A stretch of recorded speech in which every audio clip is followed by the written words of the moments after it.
Well, as I walk and reflect today, I think of when I first got into the world of energy.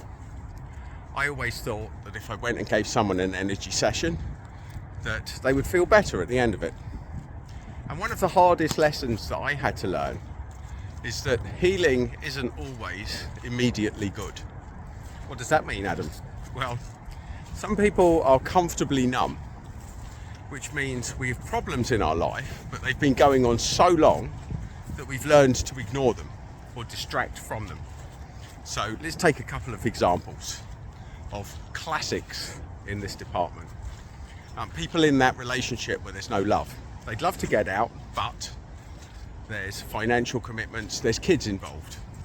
So for whatever reason, you decide that it's in everyone else's better interest that you should suffer a bit longer in that relationship because it's for the good of everybody. And that is one classic example. So if that person in that zone was to go for a healing, the true healing would come if you felt motivated to get out of that relationship. And what that would usually trigger is a lot of pain and disruption. So in that context, giving someone healing involves a lot of pain. And some people can adopt the victim stance when that happens. Oh, if I hadn't been to that healer, this wouldn't have happened. But we have to go through pain to get to the pleasure. It's not until the major disruptions. In fact, think about your life. I bet the best things that have come have usually followed the biggest trauma, because what it does, it wakes us up and it makes us appreciate things that maybe we were taking for granted in the past. So the first premise of any healing intervention is to lose any attachment to any outcomes and to not promise anyone anything, because sometimes healing hurts, it's painful, it's really painful, and not everybody is truly ready for it.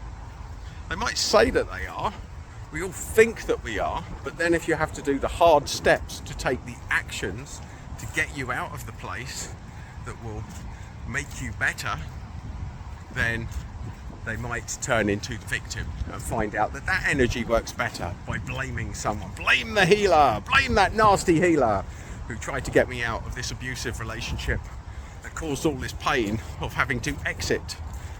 That's an extreme example, folks, but it's a good example of how healing works. That true healing is not all sweetness and life and lovey-dovey kisses and cuddles. Sometimes it's real live pain and trauma in order to get through to a better place. Now, hopefully that helps you. Or you may just feel, no, that's a terrible message, Adam, that's all wrong. I'd welcome your comments, folks, but that has been one of my key findings in the world of healing and energy.